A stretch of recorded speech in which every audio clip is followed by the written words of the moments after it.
प्यारे साथियों, आपका फिर से स्वागत आपके अपने YouTube channel study of any topic.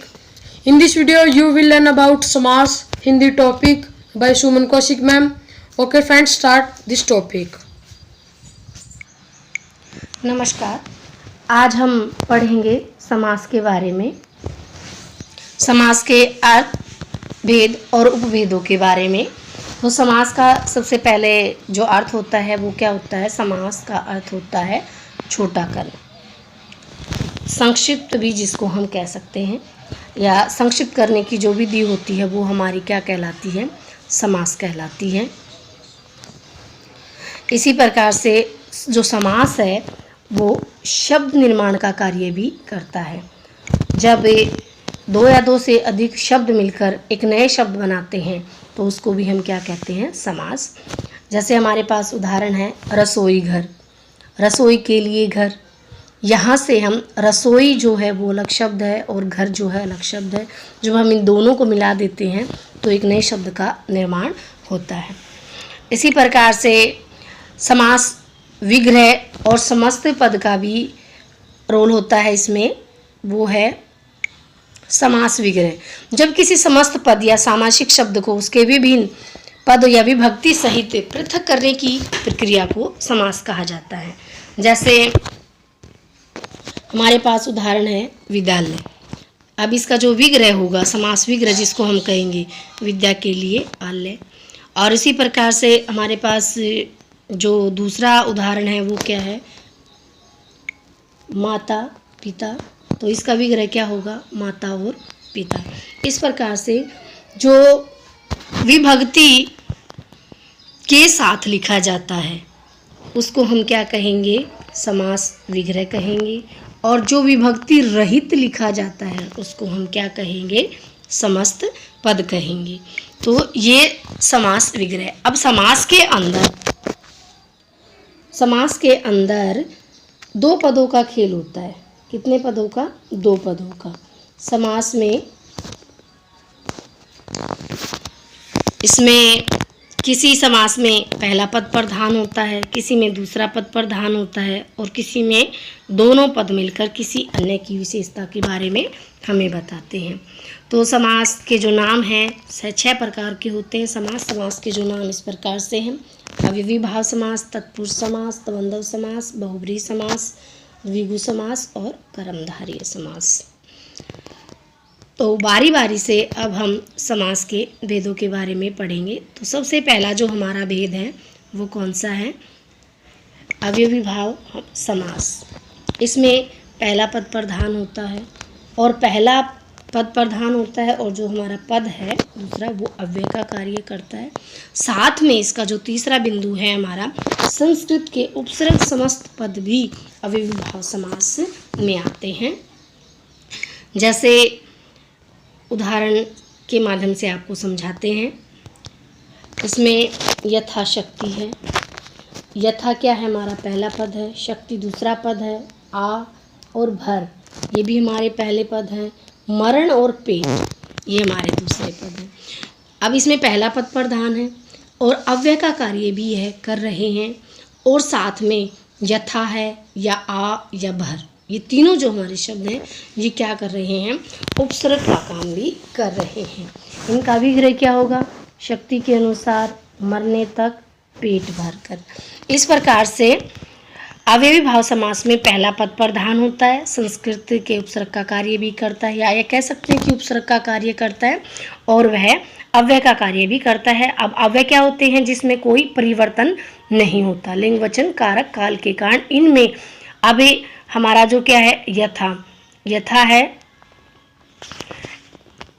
यथा है हमारा, इसमें और आ में और भर, इन तीनों में कोई परिवर्तन नहीं हो सकता।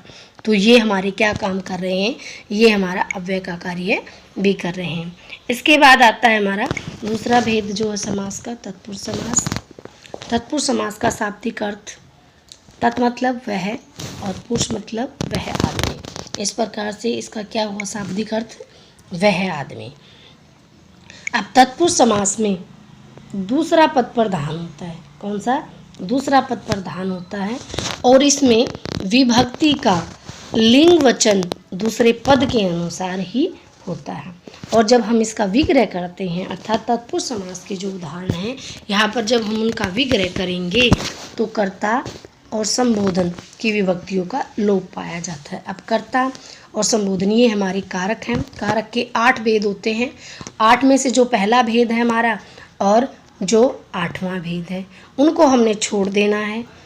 और अब हमारे जो बच गए कितने 6, वो हमारे यहाँ इसके तत्पुरुष समास के भेद होते हैं। तो इसमें विभक्ति के अनुसार ही उसके उपभेद होते हैं। अब उसकी जो परिभाषा है तत्पुरुष समास की वो भी विभक्ति के अनुसार ही होती है। जैसे कर्म तत्पुरुष समास है। कर्म तत्पुरुष, इसमें कर्म कारक की विभक्ति का लोप पाया जाता है। अब कर्म कारक की विभक्ति क्या होती है? को। उदाहरण के लिए हमारे पास है वन गमन जेब कतरा, तो यहाँ पर हमारे पास को, वन को गमन जेब को कतरने वाला। इस प्रकार से आता है हमारा अगला जो है कर्ण तत्पुरुष समास। कर्ण तत्पुरुष की विभक्ति क्या होती है? से और के द्वारा। इसमें हम कह सकते हैं कि जहाँ कर्ण कारक की विभक्ति का लोप पाया जाता है इसको हम कर्ण तत्पुरुष समास कहते हैं। इससे और के द्वारा इन दोनों शब्दों का प्रयोग या इन दोनों विभक्तियों का प्रयोग इनके उदाहरण में होना चाहिए। हस्तलिखित, हाथ से लिखित, रतन जड़ित, रतन से जड़ित। इसी प्रकार से जो हमारा अगला जो आता है भेद संप्रदान तत्पुरुष समास। इसकी विभक्ति क्या होती है? के लिए। जैसे हवन सामग्री, हवन के लिए सामग्री, बलि पशु, बलि के लिए पशु, के लिए कोई भी काम करते हैं हम, किसी के लिए कोई काम करते हैं तो ये क्या है? सी विभक्ति है। इसका प्रयोग हमने यहाँ पर करना है। इसी प्रकार से जो हमारा अगला जो भेद आ जाता है हमारा क्या? अपादान तत्पुरुष। अपादान तत्पुरुष में क्या है? से। इसकी विभक्ति पृथक होता है, अलग करना, अलगाव, या आप कह सकते हैं जहाँ जुदाई दिखाई जाती है वहाँ पर। अब हमारे पास उदाहरण है मार्ग भ्रष्ट। मार्ग से भ्रष्ट हो गया है, अपने मार्ग से भटक गया है, अपने रास्ते से वह दूर हो गया है, अलगाव दिखाया जाता है। ऋण मुक्त, ऋण से वह क्या हो गया है? मुक्त हो गया है, आज़ाद हो गया, ऋण से दूर हो गया है। इसी प्रकार से क्या है हमारा? देश निकाला, वह देश से निकाल दिया गया है। अब देश से वह क्या हो गया है? दूर हो गया है, अलगाव यहाँ पर दिखाया गया है। इसी प्रकार से जो हमारा अगला इसका जो भेद है समास का वो कौन सा? संबंध तत्पुरुष। संबंध के लिए हम 3 शब्दों का प्रयोग करते हैं विभक्ति के रूप में, का, के और की। तो इसी प्रकार से जहाँ संबंध तत्पुरुष समास में संबंध कारक का लोप पाया जाता है वह संबंध तत्पुरुष समास कहलाता है। उदाहरण के लिए प्रेम का सागर है, राजा की माता, राजमाता, प्रेम सागर, ये इनका विग्रह होगा और समस्त।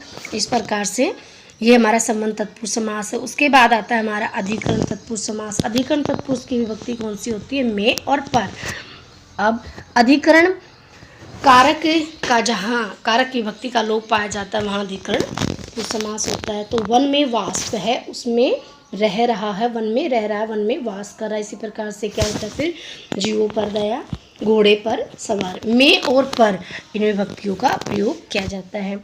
अब आपको उम्मीद करती हूँ ये जो समास के भेद हैं यानी जो तत्पुरुष समास के जो भेद हैं आपको समझ आए होंगे। अब जो हमारा आगे है वो तत्पुरुष समास का भेद, अगला जो भेद है वो है हमारा द्वंद्व समास।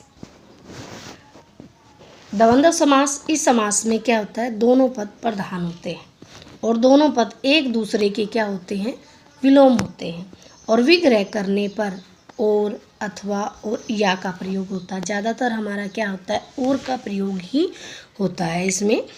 और जैसे उदाहरण है हमारे पास माता पिता, तो और माता और पिता, फल फूल, फल और फूल, दाल रोटी, दाल और रोटी। इस प्रकार से यहाँ पर मैंने ज़्यादातर किसका प्रयोग किया है? और का प्रयोग किया है।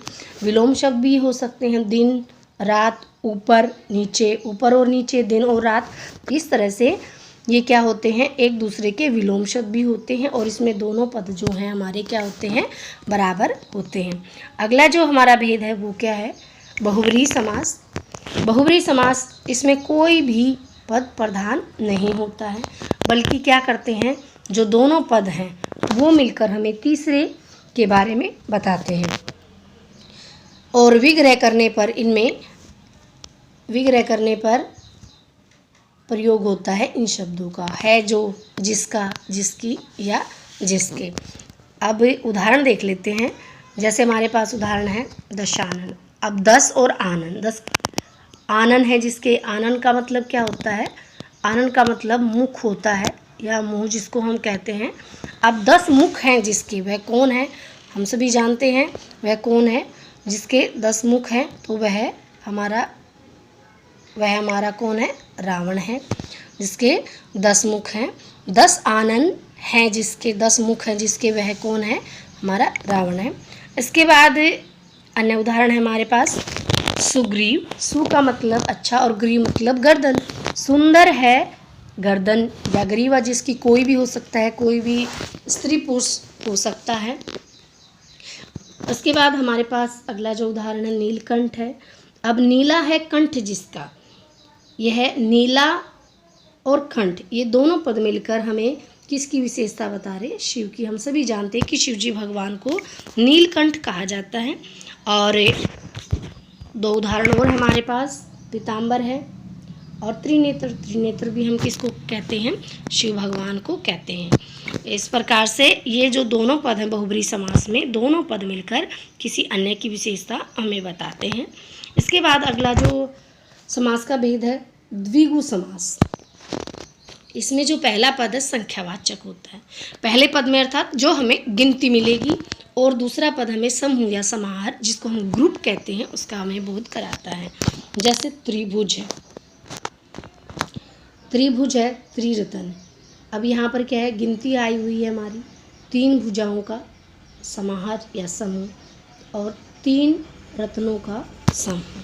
ठीक है, इस प्रकार से आगे और भी उदाहरण आप ले सकते हैं। जैसे पंचपात्र है, चौमासा है, चौराहा है, दोराहा है।